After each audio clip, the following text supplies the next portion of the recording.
I had no idea that I grew up in such a codependent family and that my codependency was where a lot of the things that I was struggling with was coming from. My inability to set boundaries, me not really knowing who I was, the people pleasing, stuffing down my feelings, taking too much responsibility for other people's feelings, not ever wanting to create any waves or any conflict, not feeling comfortable making my own decisions for my own life, even as a grown adult, because I didn't trust myself. And it wasn't until I really started being able to identify these patterns, until I started to learn about it and see these patterns and have these patterns identified in me, that I was able to start doing something about it and breaking the cycles of codependency and how it was showing up in my life in all these different ways. Once I started healing the root of it, the actual codependency, then things just started getting better. I started to like myself more. I started to trust myself more. I started to show up more authentically in my relationships. I stopped getting too overly involved in other people's stuff and stressing about other people's lives or decisions or choices and more.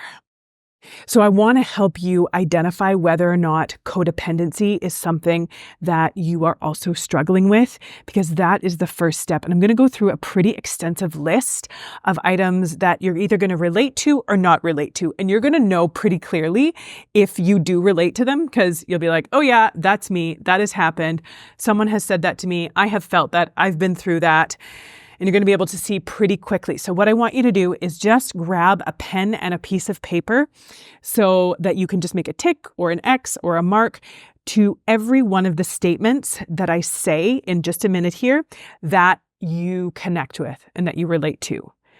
But first, if you are new to my channel, my name is Kristina. I'm a registered clinical therapist, a researcher, a coach, and the creator of my membership community, the Shift Society, where we are taking this work to the next level and teaching you how to think better, feel better, live better, love better, and have better every single day. And actually, coming up in the Shift Society, we are doing a deep dive into breaking the cycles of codependency and really getting to the root of the issue and being able to undo the unhealthy and unhelpful things that have been done to us through the things that we were taught or told, observed, absorbed, or went through in our formative years when we were forming how we thought and felt and perceived everyone and everything around us, often in really unhealthy, unhelpful ways. But we're going to break that.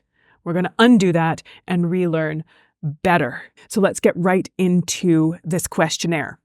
And again, with your piece of paper, just make a line or a tick or a dot or whatever with each statement that you connect with, because then we're going to tally up how many ticks, lines, or dots you have at the end.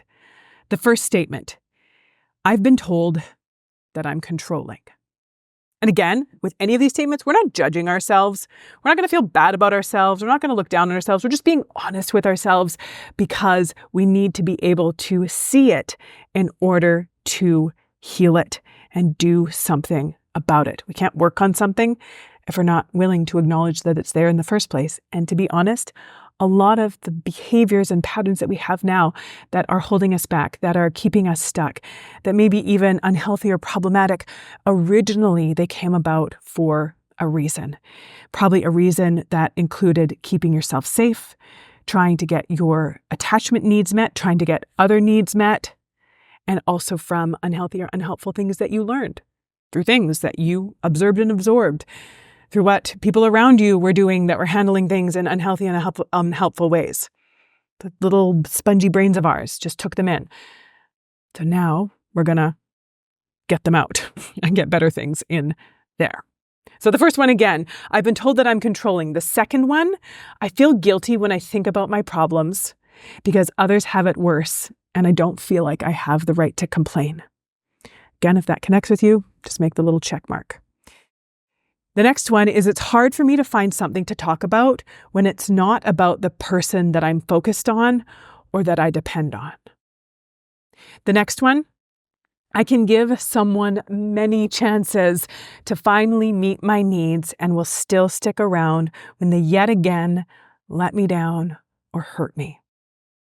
This one hit me square between the eyes because I realized how much I used to do that. Thought I was being nice and patient and kind and, being a gracious person by giving someone all these chances because they are going through this, or because they didn't really mean that, or they're having a hard time, or they went through this as a child, so I can't, take it personally.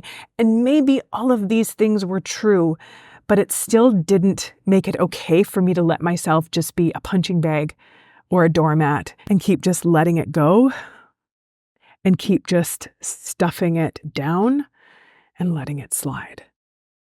The next one is I'm not really sure who I am outside of the roles that I play, like being a partner, a daughter, a friend, or a coworker. So let's say you are at a party and someone says, "Tell me about yourself." And you start talking about the things that you do, not who you are. You talk about your roles. I'm a paleontologist. I am a wife. I'm a mother. I am a grandfather. I am a nephew, or whatever that is. You don't talk about who you are, what you love, what lights you up, what's important to you, what you value. You talk about the roles that you play. The next one is I'm really afraid of ending up alone. The next one, I often feel like my life is on hold and I'm waiting for my real life to begin. Oof. The next one, it's common for me to say yes when I want to say no, when I need to say no, when my time and energy and mental health is on the line and I really need to say no, I end up saying yes. The next one, I spend time with people I don't even really like just to avoid being alone.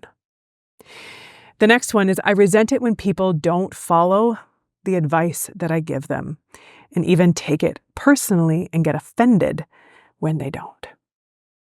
The next one, when there's a problem in my relationship, I tend to assume that I'm the issue and that I'm the one who's seeing things wrong, that it's my fault. The next one, I don't ask for help because I'm afraid of hearing no. And to take this one level deeper, a lot of us, yes, we are afraid of hearing no if we reach out for help or support in some way, but it's not because we're afraid of hearing no. One layer deeper, it's because of what we are going to make that mean about ourselves. We're going to make that mean I'm not really lovable, nobody really cares about me, I'm not significant or important, they don't even have time for me, they won't even go out of their way for me, and that means that I don't actually matter, and maybe even you've gone to the place of probably not even really all that lovable. The next one, I worked hard for praise as a kid, either by getting good grades or being great at sports. And maybe it wasn't even just praise that you had to work hard for, it was just being seen. It was being acknowledged, that you felt like you had to go above and beyond just to feel like your parents saw you. The next one, I never heard "I love you" by one or both of my parents while growing up. The next one, I can't stand it when someone is upset with me, and I'll do whatever it takes to make them happy, even if it means sacrificing what matters to me. Put a tick if this one connects with you. When someone I care about is upset, I feel it too and cannot feel better until they do. The next one, I take on responsibility when someone I love messes up as if it's my fault. And this one is really common for adults of adult children. So parents of adult children taking on a lot of responsibility for their children's choices and thinking that it's their fault or their responsibility to fix it if their adult child makes a mistake, messes up, or fails in some way. The next one, I keep my needs and feelings to myself because I don't want to be a burden. The next one, when someone asks what I want or like, my mind goes blank. I don't even know what I want or like. Don't ask me that question. It makes me terribly uncomfortable and I don't even know what to say.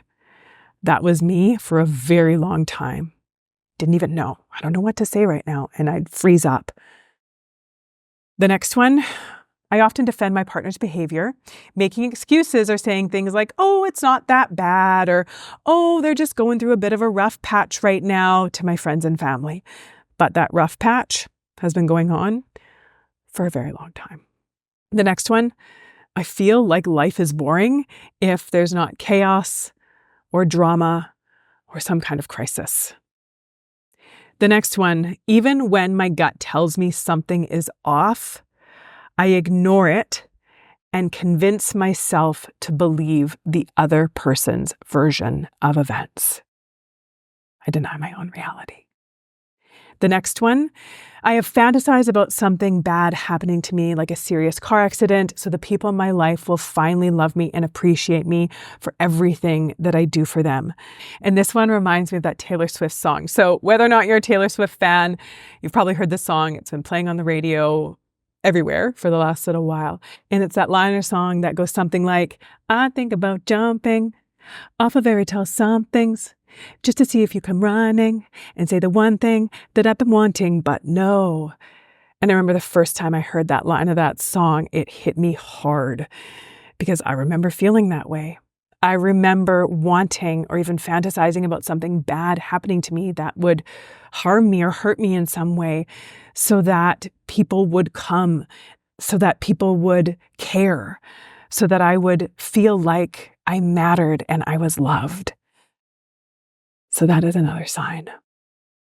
The next one is that if a loved one tells me something about who they are or what they value that seriously concerns me, I try to just downplay it or ignore it or just think that they'll change.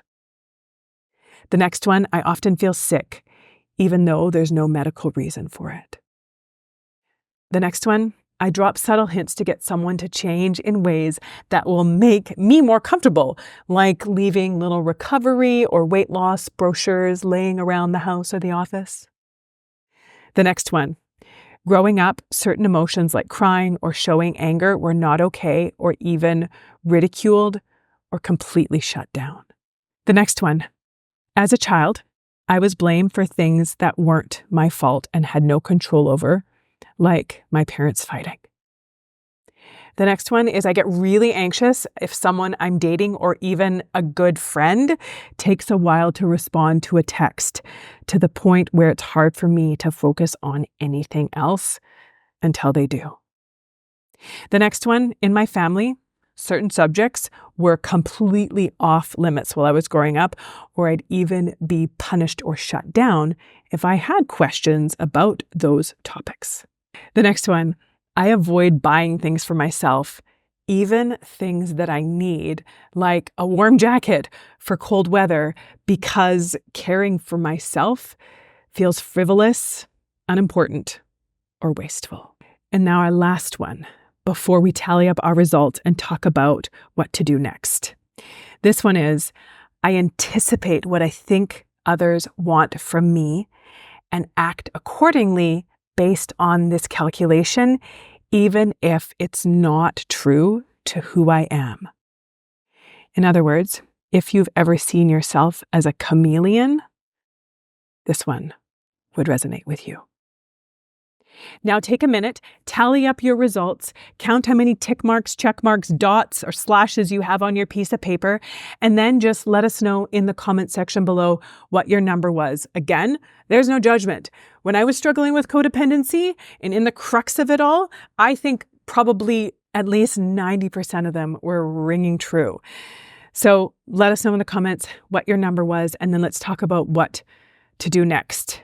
If your score was 0 to 8, congratulations, you rarely question your worth, have a healthy sense of self, and overall pretty authentic relationships. So go you. Go forth with your day. You don't need anything else here. If your score was 9 to 18, then you had some shaming or invalidating experiences while you were growing up that make you second guess your worth and the validity of your needs and your feelings now. So working on boundary setting, learning to be fully confident and secure in who you are, and breaking free from approval seeking will be where you want to focus. And to get you started on that, I do have a free download for you. It's called 6 Simple Tips to Start Freeing Yourself from Codependent Patterns. And there'll be some tips for you to start on there. If your score was 19 or more, then you are likely struggling quite a bit with codependency. And this is the root of where a lot of your issues are coming from now. The people pleasing, the lack of boundaries, the not trusting yourself, not being able to make decisions, not really knowing who you are, losing yourself in relationships, feeling like it's your job to make everybody else happy all the time, even at your own expense, feeling often even like a shell of yourself, like you don't matter, like you don't even know yourself. Know that you are not alone. And it takes a lot to be able to look inward and to be honest with ourselves about these things. Not everyone is willing to do it because it's not always easy. So give yourself a moment to be proud of yourself for showing up and being willing to look at it, because we can't deal with it. We can't heal from it. We can't move through it if we're not even willing to acknowledge that it's there in the first place and know, again, that you are definitely not alone in this. Doing some work to heal and break through the cycles of codependency is going to be huge for you. Again, you can start with that 6 simple tips to start freeing yourself from codependent patterns. And if at the time you're watching this video, registration for my membership community, the Shift Society, is open, I would highly recommend getting in there, because there is a workshop series in there on breaking the patterns of codependency, breaking patterns of people-pleasing, reparenting yourself and healing your inner child, where a lot of this stuff is coming from, building deep, lasting confidence, and learning how to have clear, kind, and healthy boundaries that people will listen to and respect. Starting with one of those in the Shift Society is going to be huge, and allowing yourself to be on this journey, one key shift at a time, to be able to move through into the other side, where you can be the full and free expression of all that is you, because I am going to guarantee that it is amazing. Even if you don't see it, even if you don't know it, it's true. Always good to have you here. Get that free download. If you can get into the Shift Society, highly recommend getting in there as well. And until next time, take good care of yourself. Take good care of those around you. Bye for now.